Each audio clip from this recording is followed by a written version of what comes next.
Welcome to today's webinar hosted by Engaged, the National Resource Center for Engaging Older Adults, which is administered by US Aging. My name is Meredith Hanley. I serve as the Director of Community Capacity Building at US Aging and oversee the Engaged Resource Center. Our webinar today is called Developing Volunteer Opportunities to Help Older Adults Stay Engaged. During the webinar, AmeriCorps seniors will highlight topics such as the health benefits of volunteering and volunteerism as a form of social engagement, as well as highlight takeaways from recent research. Erie County Department of Senior Services in New York and Area Agency on Aging Region 1 in Arizona will then share how they created and sustained volunteer opportunities that help older adults remain engaged and connected. Each of the speakers will share tips and strategies for the Aging Network and partner organizations that are looking to develop similar opportunities for older adult volunteers. Next slide. We have a few housekeeping items. All attendees on this webinar are in listen-only mode for the duration of the webinar. So that means that your microphone or your phone line will be muted, but there are still ways to engage with our speakers today. So you can submit questions for the presenters at any time during the presentation by clicking the Zoom question and answer or Q&A button at the bottom of your screen. So just type in your question in the Q&A box and submit it, and you can submit a question at any time. We will save time at the end of the webinar to take attendees' questions. There's also a chat feature, and you can click on the chat button to submit a message to the host if you do happen to need any technical support during the webinar today. And the webinar will be recorded, and we will share a link with you in the next few days. Next slide. For those of you who are using a screen reader and want to silence any unwanted chatter in the chat and Q&A boxes, you can activate the speech on demand feature by pressing Insert spacebar and then pressing the letter S on the keyboard. And for those of you who are not able to use the chat feature and would like technical assistance, you can raise or lower your hand. We'll take that as a cue that you want some help. And you can do that on your keyboard by pressing Alt+Y. Next slide. Before we move into the speakers, I did want to share a little bit more about Engaged.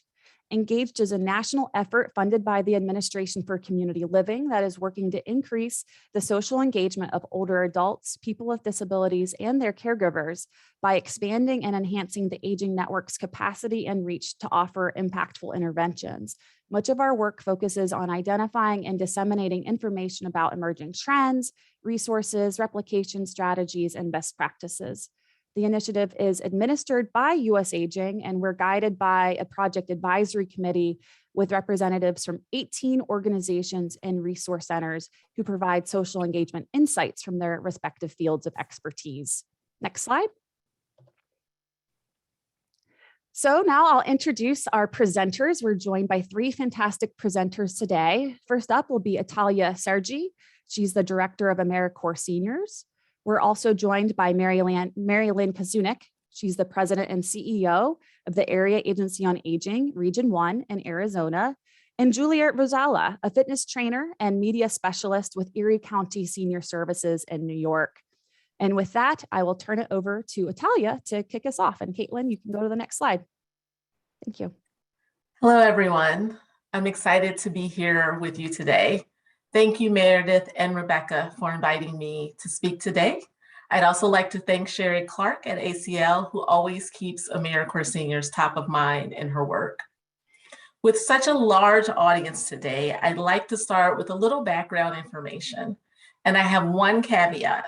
Many of the photos in this presentation were taken prior to the pandemic, and you will understand why I say that as we go through the slides. So next slide. AmeriCorps recently engaged in a rebranding campaign. We were formerly the Corporation for National and Community Service, the independent federal agency whose mission it is to improve lives, strengthen communities, and foster civic engagement through service and volunteering. While our name has changed to AmeriCorps, our agency's mission and the missions of our programs remain the same. Next slide, please. In addition to AmeriCorps Seniors, AmeriCorps is home to three other programs: AmeriCorps State National, AmeriCorps Vista, and AmeriCorps NCCC, the National Civilian Community Corps. Next slide. As Director of AmeriCorps Seniors, I oversee 3 signature programs developed specifically to recruit and engage volunteers age 55 and older to help solve critical community challenges. Some of you might be familiar with our programs, as 1 or more are located in every state in the nation and several US territories. Our 3 signature programs are the Foster Grandparent Program, an intergenerational program that engages volunteers who serve children and youth, helping them to progress academically and in the development of their social emotional skills. The Senior Companion Program, a peer-to-peer model in which volunteers provide independent living supports to help adults age in place and remain in their community. And our RSVP program that provides a range of service activities focused on issue areas that include education, health and wellness, disaster preparedness and mitigation, environmental conservation, and financial and economic empowerment, just to name a few. Through these 3 programs, AmeriCorps Seniors typically engages more than 170,000 older adults who serve through thousands of nonprofits, faith-based, and other local community organizations like our AAAs. Next slide. This afternoon, I'm going to talk about older adult volunteerism from 3 perspectives: the health benefits it provides, how it encourages social engagement, and how AmeriCorps and volunteerism promotes civic engagement. Okay, next slide. For many decades, the research on the benefits of volunteerism focused on how volunteer activities improve the health of the community. However, more recent studies are finding that the benefits of volunteering are not just for the recipients of those volunteer services, but also the individual providing those services. For older adults, volunteering can contribute to healthy aging, both physically and mentally. Specifically, when looking at older adults, research shows that those who volunteer report lower rates of depression, fewer physical limitations, and improved well-being. Research is also showing lower rates of mortality for those that volunteer compared to older adults who don't. In addition to physical health, evidence suggests that volunteering has a positive effect on psychosocial factors, such as life satisfaction, self-confidence, personal growth, and a sense of purpose. Those positive psychosocial factors correlate to a lower risk of poor physical health. And research also shows a positive link to improved brain health and cognitive function. Next slide. A study of experienced Corps volunteers, which is an intergenerational program, showed that volunteers experienced increased brain activity as measured by functional MRIs and the preservation of cognitive function compared to a control group.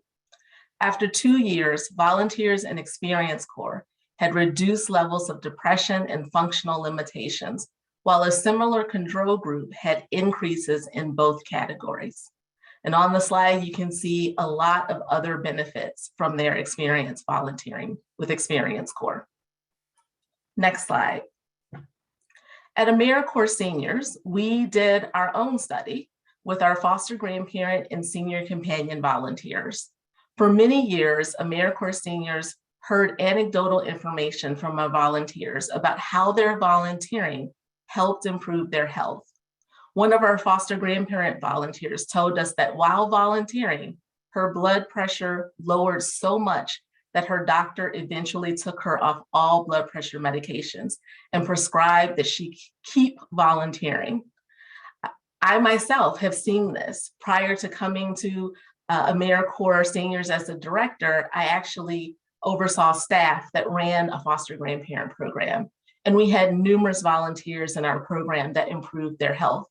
One of our volunteers that I will never forget started out in a wheelchair, and by the time that she left volunteering, she was up and walking mostly without her cane.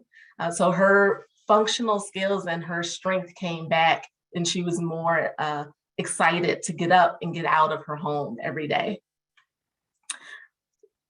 To investigate the anecdotes that we've heard, we completed an independent 3-year longitudinal study and collected data from 1,200 first-time AmeriCorps Seniors volunteers. Volunteers in our foster grandparent and senior companion program are older adults who have lower incomes. 80% of the volunteers in the study reported a household income of less than $20,000 per year, and 1/3 reported long-lasting conditions that limited basic physical activity. We were curious to determine if these volunteers also reported health benefits as a result of volunteering. This is a population that doesn't typically get recruited to volunteer, but experiences a higher rate of poor health outcomes. The study surveyed first-time AmeriCorps Seniors volunteers upon entrance to the program, and then annually for 2 more years. Researchers used survey questions adopted from the University of Michigan's annual health and retirement study. Based on this research, we discovered that AmeriCorps Seniors foster grandparent and senior companion volunteers reported much higher self-rated health scores, which is considered a valid marker of actual health compared to older adults in similar circumstances who did not volunteer.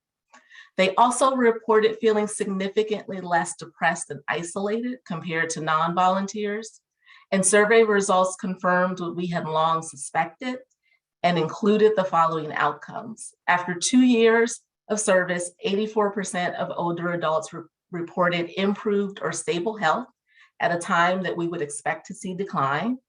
Of those who reported 5 or more symptoms of depression at the beginning of the study, 78% said that they felt less depressed 2 years later.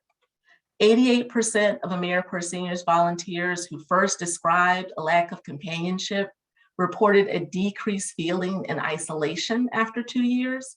And among those who initially reported a lack of companionship, 71% reported improved levels of companionship.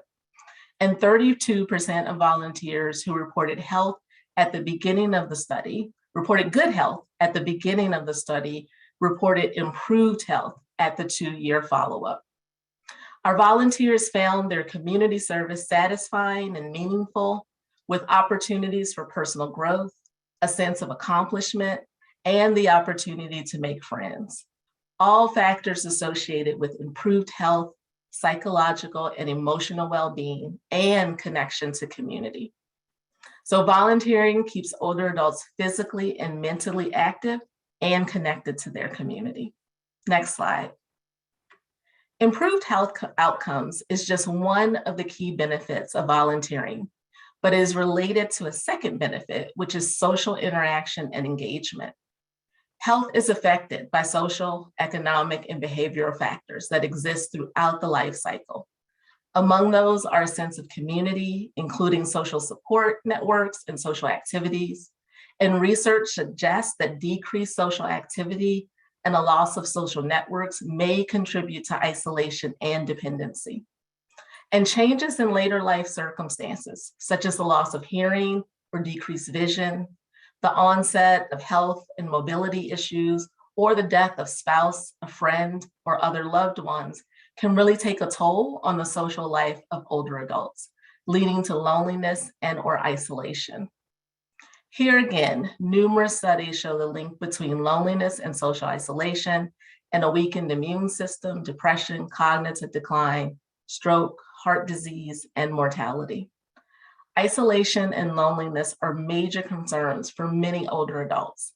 However, engaging in community through volunteerism promotes increased socialization. So next slide. One of the key benefits of volunteering is social support.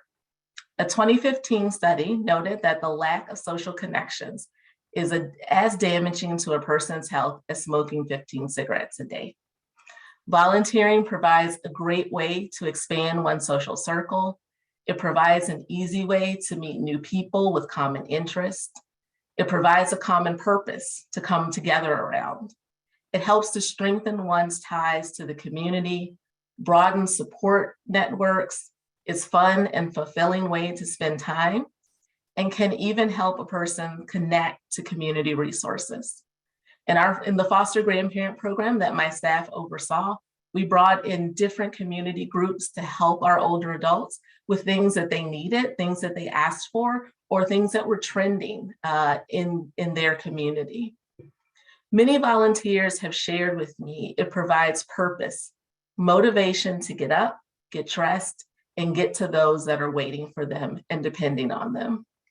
The pandemic challenged those of us who administer in-person volunteer service delivery to be creative in our thinking and approach to service.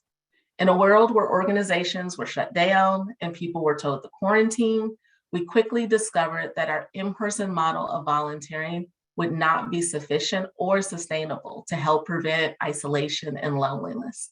So next slide. So our AmeriCorps Seniors program, like so many others, pivoted to ensure that we could keep our volunteers and their clients socially engaged. I know that you will hear about specific projects from our AAA colleagues, but I want to share a few examples of how AmeriCorps Seniors projects have helped their volunteers and their clients remain socially engaged during this time. Some projects had virtual bone builder exercise classes to connect their volunteers together. Others purchased iPads for their senior companion volunteers and their clients so that they could see each other, check in and chat, and even play online games together. Volunteers connected with each other via telephone, exchanging recipes, checking in on each other, sharing stories about their life and families, and just connecting in a time of profound isolation. Some of our foster grandparent volunteers shared pen pal letters and connected virtually with the children that they were tutoring to continue serving them and to reduce the social isolation for themselves and for children, which we heard a lot about during the pandemic. These interactions help to keep both volunteers and clients from feeling a deep sense of loneliness and becoming isolated during an extremely stressful time. Next slide. Finally, volunteering and community service through AmeriCorps fosters civic engagement. Civic engagement includes a wide range of formal and informal activities that include voting and working to make a positive difference in one's community. Volunteering is a key contributor to building civic engagement and community well-being. It is also a form of civic engagement that is believed to contribute to increased political engagement. Volunteering demonstrates that people not only care about their communities, but are motivated to serve and improve community conditions. Next slide. AmeriCorps programs contribute to civic engagement as we provide opportunities for all Americans to be engaged in addressing critical community challenges. Many times our programs bring together people from different backgrounds, cultures, races, experiences, ages, who learn to work together for the greater good. We support community organizations to design and implement AmeriCorps projects that engage community members in solving community challenges and delivering needed services. This brings people together around a purpose that they can see and feel. Next slide. All 4 AmeriCorps programs are geared towards this mission, and I encourage you to explore AmeriCorps if you haven't already. And if you believe that national service is right for your community and for your organization, please reach out to us to learn more about our programs and how you can receive funding for us. Next slide. Here's where you can find more information on AmeriCorps, our programs, and funding opportunities. And there's a quote about volunteerism that always comes to mind and speaks to the commitment of our AmeriCorps volunteers. Those who can do, those who can do more, volunteer. So next slide. This final slide shows the research I referenced, and if you'd like to learn more, you'll be able to get these in after the presentation and maybe also in the chat. Thank you again to the leadership of Engaged for inviting me to join you today. And now I'm going to turn things over to Mary Lynn to tell us about Caring Circles. All right, thank you, Talia. Um, our area agency on aging is located in Maricopa County, Arizona, which includes the city of Phoenix and 27 other municipalities. We are a large urban area with almost 1 million older adults, people 60 plus. Next slide.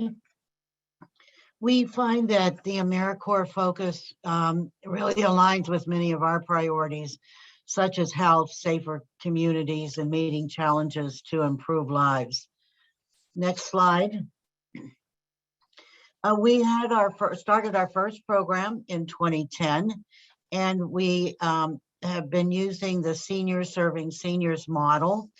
And it was created in response to long waiting lists for home and community-based services due to lack of funding from, at that time, the Older Americans Act didn't have as much funding. There wasn't the state dollars. We had over 1,000 people waiting up to a year to get in-home services. And so that's why we created our first AmeriCorps project. We like the idea of using the Encore model where the members are 55 and over because we found that seniors liked being served by someone from their same age cohort. The AmeriCorps members, the ones that we have in our program, typically serve from 10 to 20 hours per week. Next slide. And as Atalia said, there's lots of benefits for the AmeriCorps members. It's a way for them to give back to their communities. And they receive a monthly living stipend, depending if they're working 10 hours a week or 20 hours a week. They can earn between $250 and $528 per month. And this is like a nice support for someone that's lower income or moderate income, or individuals that would like to have a little bit more revenues on a monthly basis. One of the greatest things that happened that was changed with the AmeriCorps project is that the educational award, not only does the AmeriCorps member be able to use it to pay off some tuition, but they can gift it to their child or their grandchild. And so that has been a real benefit.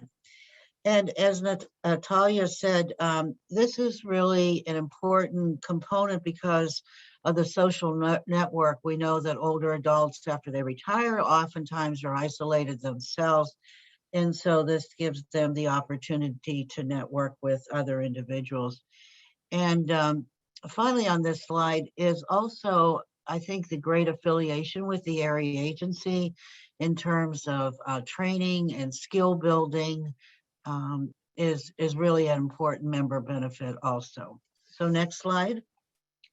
Our current program is called Caring Circles, and we have 25 half-time AmeriCorps members who work in 6 geographic groups throughout the county.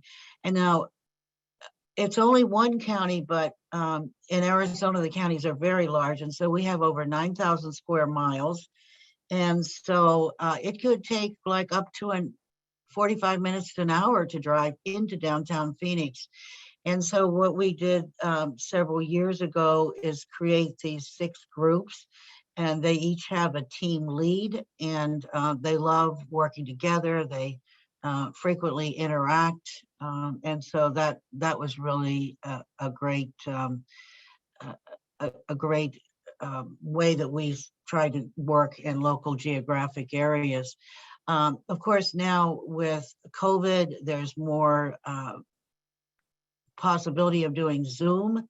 But when we started out with the geographic areas, Zoom wasn't even a big issue back then. So what the AmeriCorps members do is we assign them individuals that are homebound and are isolated, and they provide them friendly visiting, telephone reassurance. They provide transportation, especially medical transportation, and help individuals with grocery shopping. We added a goal this year, and that was to help older adults and members get more connected to technology.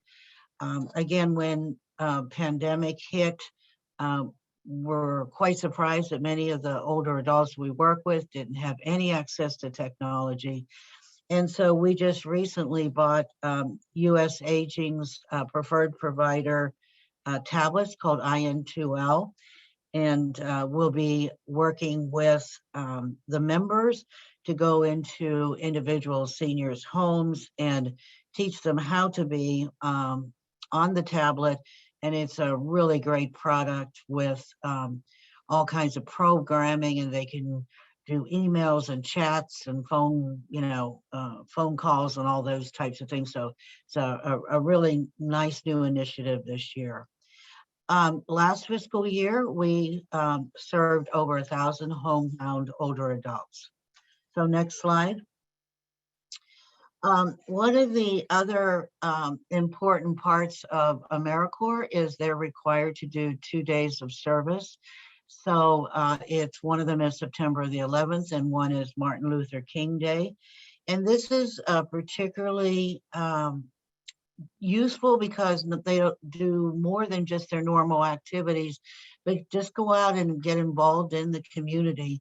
In a couple of examples, one year they did cleaning. They went into seniors' homes and helped them clean out storage units and have a yard sale. And one woman had collected books for years and years and helped her sort them and donate them. One of our activities was helping pack meals for Feed My Starving Children, which provides nutritious meals to children worldwide. And this year, we actually delivered 260 first aid kits to seniors living in senior housing sites. And they were not little Band-Aid kind of thing, but a nice $35 comprehensive first aid kit, and the seniors absolutely loved them. Okay, next slide. Normally our area agency receives, and this is part of the pandemic, receives 325 calls a day. Well, right after the pandemic, seniors, of course, as you know, were really scared. They didn't want to go out. We were getting over 1,000 calls a day. What they were saying they didn't have any food.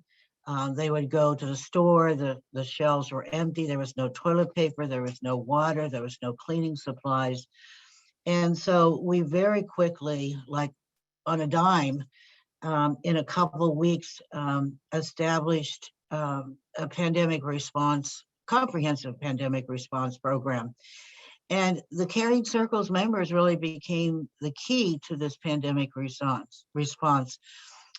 They helped us pack shelf-stable food boxes and bags of groceries, fresh produce, and have helped us deliver over 8,000 food boxes and food bags, toilet paper, water, cleaning supplies. And so they were particularly instrumental in helping us respond to the concerns of seniors. Also, I think really importantly, as Talia had brought out, is now with the pandemic, there's not as much in person, but more virtual. And not only did the AmeriCorps members not want to go into individual seniors' homes, the seniors didn't want people coming to visit them. And so what we ended up doing with the AmeriCorps members is developed a telephone reassurance program. And every week, AmeriCorps members and our staff too would call about 2,500 individuals and make sure they're okay. And so that was a great response from AmeriCorps. Next slide. Want to just do some nuts and bolts. Is that our current budget for AmeriCorps is $353,000. 172,000 of it comes from AmeriCorps, and the other is about 180 match. And the federal funds from AmeriCorps only cover the members' stipends and not, and some insurance like workers' compensation, but they do not cover all the expenses. Unfortunately, though, we think it's really worthwhile. The investment of us of 180,000 to serve over 1,000 people is worth our while. But the minimum match is 24%, and each year that you have an AmeriCorps grant, the match goes up, and ours actually right now is at 51%. The matching expenses that covers the personnel, the program director and the assistant director, employee-related expenses, training costs, travel, background, materials and supplies. And the matching funds can be a challenge. Fortunately, we have a lot of good local foundations and some cities and towns that have, given us some money to help with reimbursement, especially the mileage reimbursement. I want to talk about one more thing that's not on the screen, but I think it's important to know, is with AmeriCorps, it is a stipend. It is not salary. And so what we found it advantageous for us was to create a separate LLC, because you can't put AmeriCorps stipend individuals into your payroll system, because your payroll usually has things like annual leave, sick leave, maybe it has health insurance, 401k, all of that. And so it's really important to realize that the AmeriCorps people are not employees, but are stipend individuals. And then if we can go to my last slide. So some of the challenges and lessons learned. As I said, we ended up with a lot of people on the waiting list that could not get into formal services, although since then we've been able to get, especially with ARPA funding, to really reduce the waiting list. What AmeriCorps was able to do is those informal services and supporting individuals in their home. You must be prepared to provide adequate training and supervision of the AmeriCorps members. You can't just say, here, go do your thing.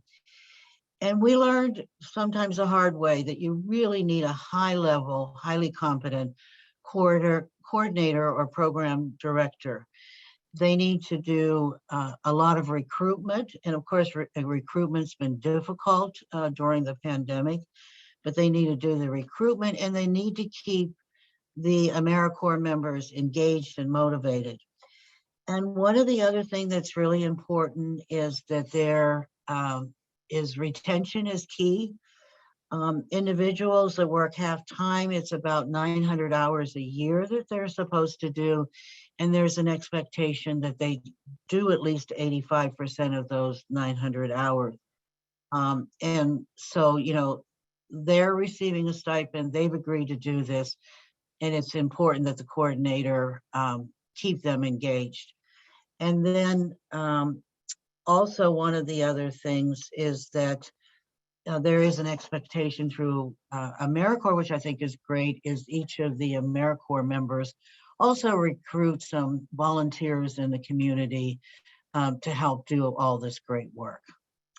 So with that, I will turn over the program to Julie. All right, thank you, Mary Lynn. I appreciate that. So it's my pleasure to be here today to talk about our exercise program and how it incorporates volunteers. So I'll tell you a little bit about it. Club 99 is the name of our program. Next slide, please. And Club 99 is a unique volunteer opportunity for our seniors. So on the screen here, you're going to see Richard. Club 99 was created over 24 years ago by Richard Derwald, aka Mr. Fitness is his nickname. Richard recognized the lack of options for seniors to exercise that was free of charge. This prompted him to start a resistance band class, which runs for 35 to 45 minutes, 1 or 2 days per week. Richard slowly rolled out the class, one senior center at a time. Once he was able to get the program up and running, he would train a volunteer to lead the class. This enabled him to start the class at another senior center. So typically the volunteer who leads the class is a participant who frequently attends class. Richard approaches them and asks them if they would like to volunteer. He trains them and supports them until they are ready to lead on their own. And then he moves on to the next senior center. So some of the benefits of teaching, some of the benefits for the volunteer that they do from teaching is it gives them a purpose. So having others depend on them, at certain times and certain days, it gives them a purpose, something to look forward to every day, or, days that they choose to exercise. Two, they're responsible for increasing the physical fitness of others. Knowing that makes them feel good and that they're contributing to a healthy cause. And three, it makes friendships and helps combat social isolation. So those are just a few benefits that the volunteer gets through leading the class. And then I'll just tell you a little bit more about Club 99. When Club 99 was at its healthiest, over 1,000 participants per week were attending class at over 30 senior centers across Erie County. Participation has scaled back due to the virus. However, every day more and more participants are returning back to the centers to move their bodies and get back to normal life. Participants who register for the class receive a Club 99 t-shirt, a resistance band, and ball. The classes are held at various times and it depends on the volunteers and centers availability. So Club 99, next slide, please. Club 99 goes virtual. So just like everything else that shut down, we had to get creative a little bit here. A lot of the seniors were bummed. So we decided to come up with a virtual version of the program. So we wanted to keep our seniors moving. So we decided to do a virtual version of the Club 99. The classes are held Monday through Friday from 9 to 10 a.m. The class consists of cardiovascular and resistance band exercises. We use WebEx to broadcast the class. If someone is interested in the class, we email them a link, and send them a Club 99 t-shirt, resistance band, and exercise ball. And they are welcome to join class whenever they would like. There's no set schedule for them. They could come one day a week, they could come 5 days, they could come one day a month, it doesn't matter. And they are always welcome to join whenever they would like. So we also record each class and send it to them upon request. We average between 5 to 15 participants per class. The format is ideal for seniors who do not have transportation, as well as if the weather is unfavorable. They request the program continue after the senior centers reopen after the pandemic. We've got a lot of participants who are not able to drive or just prefer, they're still not comfortable being around other people. And this way they can exercise with their mask off. So it gives them an extra option. And we continue to grow in numbers each and every day, actually. Some of the benefits for the participants is the social interaction. So what we do is we start the class starts at 9, but I'll log on at about 9:45. And what this does is gives them time before class just to talk about everything. We talk about weather. It's been going on for over a year now, so we know each other's families and what each others are doing as far as volunteer opportunities. So it just really is a social connection. And the nice part about it is it's from all over the county. So we've got people from South Towns, North Towns, downtown, all connecting with different ideas. And it's just a joy to really be a part of and to watch them come together and share their energy and exercise with them. Another one of the benefits or neat little things that came about this is we have a group of seniors that go down to Florida, and what they do now is there is a community room down there, and what they do is they broadcast it from a TV. So we have about 10 or 15 people just in that room alone that are participating in our program. So I thought that was really neat. And some of the results from the program are many. Oh, next slide, please. I'm sorry. Many participants like to share the progress they've made since starting the class. So some of the comments that I have heard are, this is from Maria C. She said, since starting Club 99, I came off 2 medications, one for her heart and one is for diabetes. And another one from Maria C is, when I started class, I would hold on to my walker, but now I feel confident enough to perform the exercises without holding on to it. That's, like I said, that's Maria C as well. And she is one of my most active participants. She's amazing. She's actually got metal rods going up and down her back, but that doesn't stop her. She just does what she can. And I'm so proud of her, and she's happy to be on here today. I told her I was going to talk about her and brag about her a little bit. And we also have Mary Lou. She said she has lost 20 pounds since she started coming to class a year ago. And again, she's one of my more active participants. She shows up about 4 or 5 times a week. And then Grace P, who she complained to me at first. She's always in a lot of pain and everything. And she's, you know, been the pain management doctors, but she said that her fibromyalgia has not affected my life as much as it used to. Moving her body has really helped her mentally and physically. So that's what keeps me, like I tell them, they motivate me. I think they motivate each other. A lot of my participants actually do volunteer in the community, and they share their experiences, and the result sometimes get other people to volunteer. So some of the tips and strategies that I use when I teach a class, I just stay positive to encourage participation. And I just let them know that exercise looks different on everybody. When we do the exercise, you've got the option to keep your video on or off. A lot of people will keep the video on at the beginning and end of class, because that way, like, we'll talk to each other. But during it, they're not comfortable seeing themselves on the screen exercising, so they've got that option, which is fine. And you know, we take the time to talk with each participant.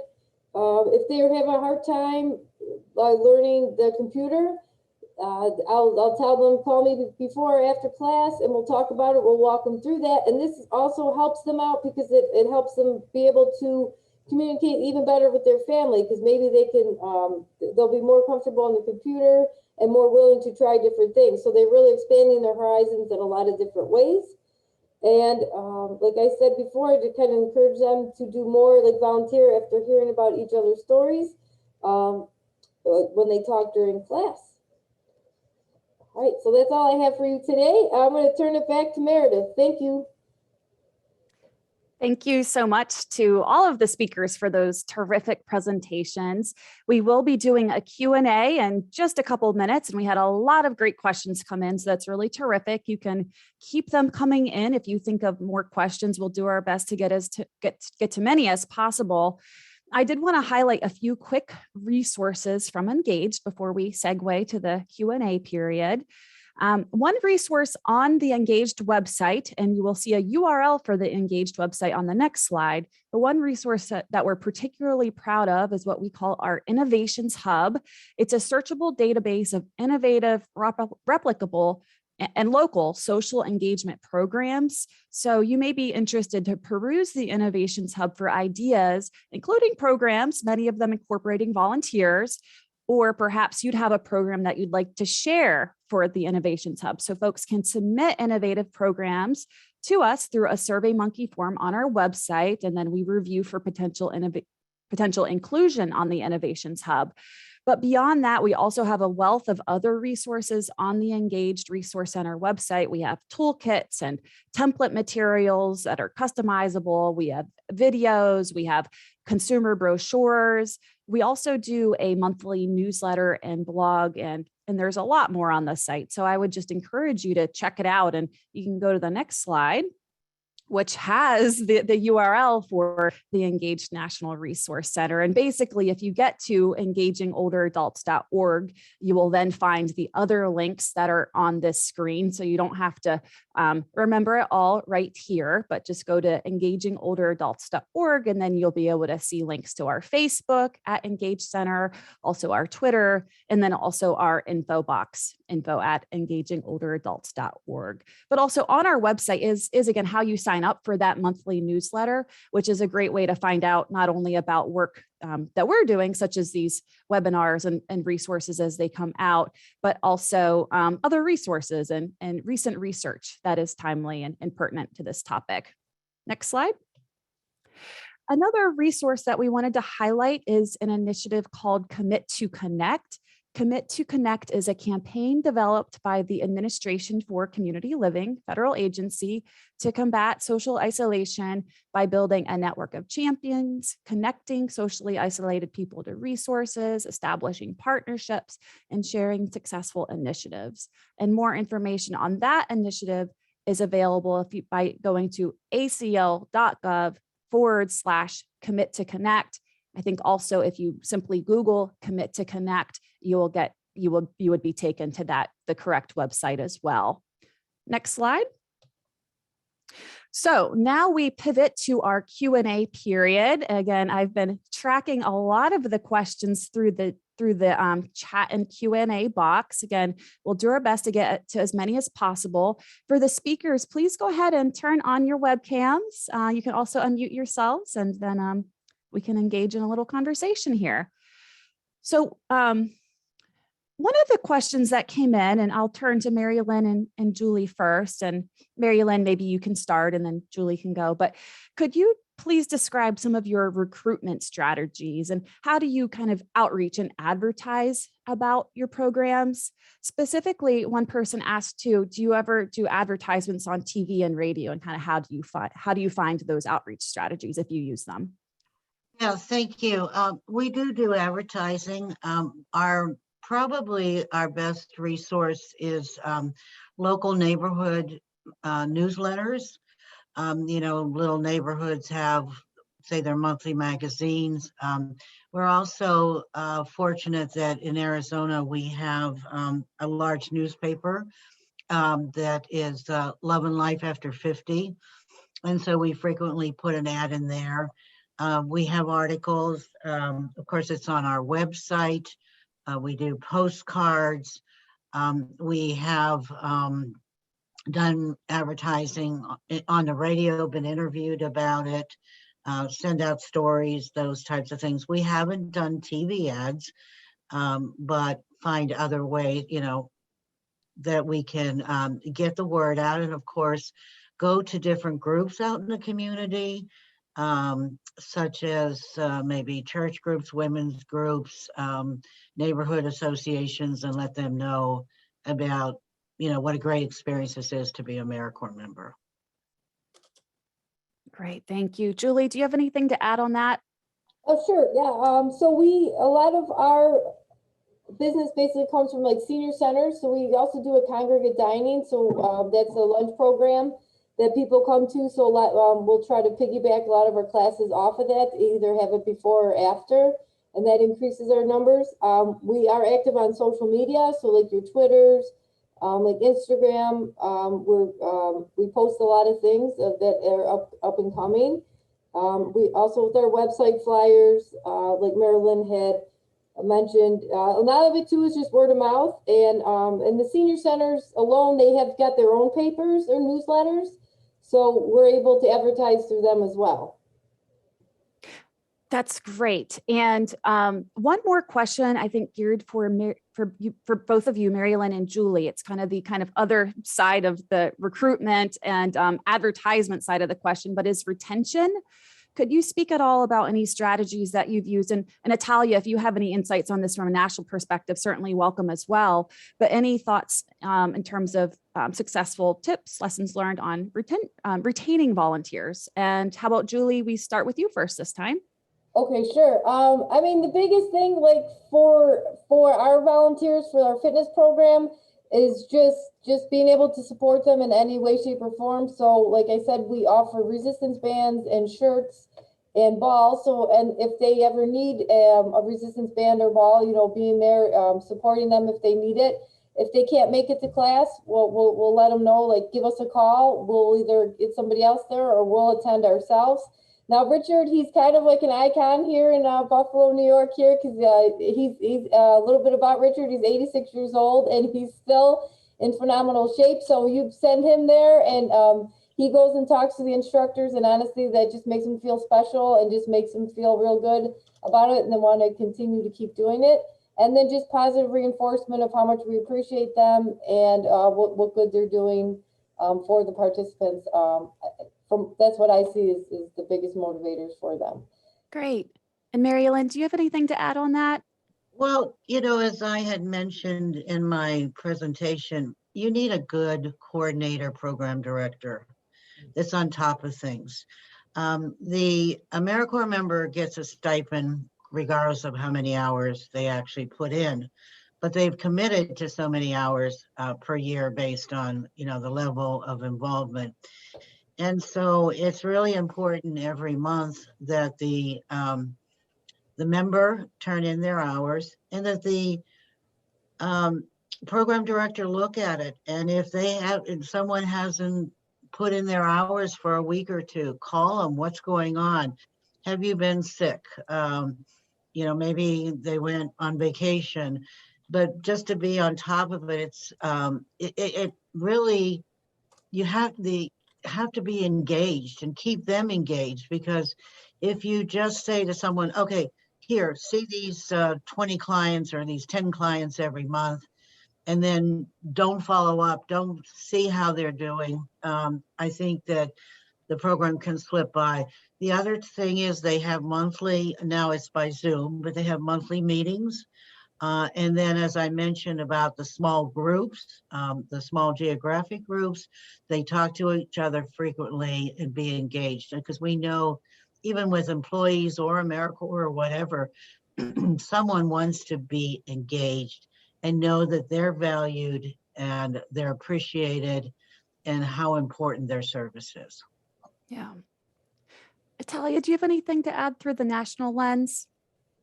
I think Mary Lynn and Julia really covered a lot of the things that our programs are doing to really work on retention. One of the things that I was thinking about was really from my personal experience in working with the staff that oversaw the foster grandparent program when I was at Jumpstart for Young Children. Some of the additional things that we did to what Mary Lynn and Julia mentioned were that we also started to really ask our volunteers for their formal feedback and input into their training, into what they wanted to do for their celebration. We added 2 of our volunteers to the advisory board for our program. So it really gave the volunteers a voice into the direction of our program. Those advisory members would then come back, meet with the volunteers separate from us to talk about some of the things that we needed to get feedback on or directions that we were going in. So that really gave them voice. We also partnered our volunteers in teams. The way the program was structured, it was structured for teams, but we also realized that really helped with that connection point with someone else that could let us know if a volunteer hadn't been to their service station for a while so that we could check in on them. And then the other thing that we started to do was bring in those community services from the community to support our volunteers. So we brought in people from the Department of Aging to just do small 30-minute individual kind of therapy sessions if people wanted that. We had case managers who came in. We had people that came in and talked about Medicare and helped them with that. So help them with finding, getting information about housing or other resources in the community that they could benefit from. So we really started to do those kind of things to not only support them in their volunteerism, but to support them in moving towards more of a holistic way too. And I think that really helped with them feeling satisfied and supported in their volunteerism and made them stay longer. Great. Thank you for sharing that. Mary Lynn, let's go back to you. There was a specific question, I think from a couple different folks that came up with regard to the tablets that you mentioned, IN2L, the IN2L partnership. Could you share a little bit more information on that and just kind of a little bit of just concrete info for others who may wish to consider similar partnerships? Oh, all right. So, well, we just recently ordered them, but I know it is a preferred provider within 4A. And I think it's been on, I think N4A has been sort of promoting it through the website and through the newsletter. But It's a very simple, you open it up and it's right there. It's all set up. We will be showing the older adult how to use it. We had tested several different models and some of them were very complex. But it does have, like it has games on it, has some movies, it has some TV shows. It gives them the ability to do like FaceTime, send emails. There's a program called True Alta, which is a caregiver education, which we're having installed on that also. So IN2L is a great company, and IN2L stands for It's Never Too Late. And it's a really good product. And so, but that was the biggest thing we found when the pandemic hit, is the clients that we serve, that we're focused on, had no technology. All they had was like a flip phone or maybe a smartphone, but they didn't have any way to be connected and felt extremely isolated. So we want to be prepared for the future and reduce this social isolation. Mm-hmm. Yeah, and that was a kind of another trend in the questions I see coming up in the chat, is about how to help get older adults on Zoom, and are there trainings and instruction, just how can we help smooth the pathway? So it sounds like IN2L has been or will be perhaps more accurately a resource on that. And a colleague did place a link for more info on that in the chat, so you might want to peruse that for anybody else who's interested in that topic.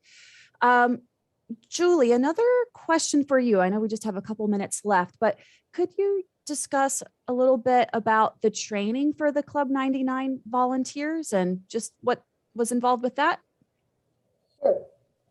So what we do is we go one-on-one with a volunteer that would be interested in training the class. And then we give them a pamphlet, and then we just walk them through each and every exercise. And then each class, some teachers need about 4 or 5 classes. Some need just 1 or 2 or 3 just to lead it. They're welcome to kind of do their own routine and kind of veer from the program a little bit if they'd like, or they can just go with the standard one that we would put together for them. So it's really not too complex. Our main goal is honestly just getting the seniors together, getting their bodies moving. A lot of it, the form, they're not going to have perfect form, but honestly, even if they're just moving their hands, opening and closing them, then we're happy with that. So the training is just really just having them comfortable and being in front of the class and leading the class. So like I said, it kind of depends on the volunteer, but it's pretty minimal, to be honest with you. Right.